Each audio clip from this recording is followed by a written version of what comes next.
Bonjour, dans cette petite vidéo, j'aimerais vous montrer comment upgrader proprement le CSP, le Codec Support Pack, sur Scratch V8. À partir de Scratch V8, le CSP est inclus dans l'installeur. Il n'est donc pas possible de le désinstaller directement. Donc ce que vous pouvez faire, en premier, c'est vérifier quel CSP est installé sur votre système. Donc j'ai ici un projet avec un construct, à gauche vous voyez plein de fichiers typiquement CSP.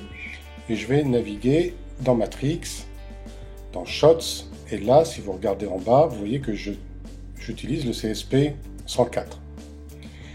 Donc, on va changer ça, je ressors de mon projet, j'ai téléchargé un nouveau CSP que j'ai rangé dans un petit dossier qui s'appelle Setup, que voilà, CSP, et je vais aller chercher le CSP 175. Donc je double-clique dessus. Voilà, je vais rentrer mon mot de passe. Là. Voilà. Ok, oui.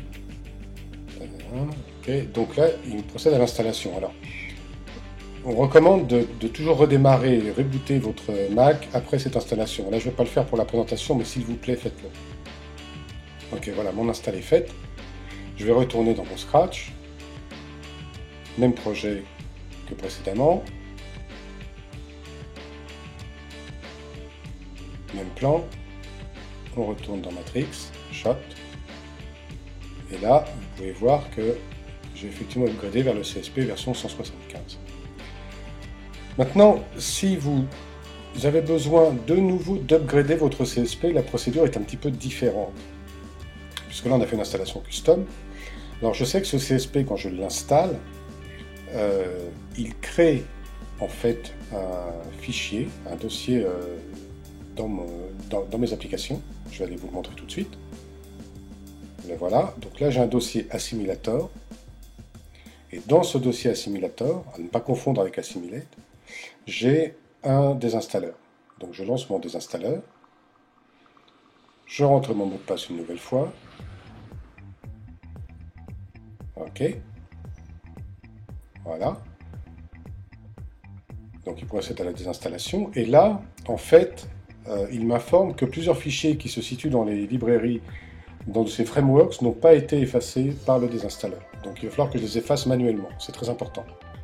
Donc je vais aller dans mon disque système, dans mon dossier frameworks, qui se situe donc, le voici, je le referme pour vous montrer bien, il est dans les librairies. Frameworks, on va se rapprocher un petit peu. Et là, donc, je vais enlever Drastic DDR, Intel IPP et SDL Framework.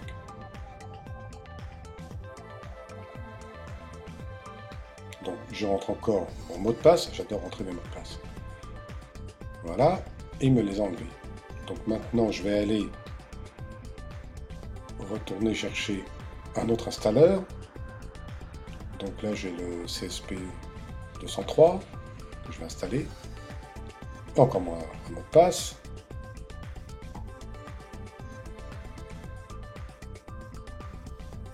Ok, donc même procédure que précédemment. Voilà. Et maintenant, je vais retourner dans mon Scratch. Même projet.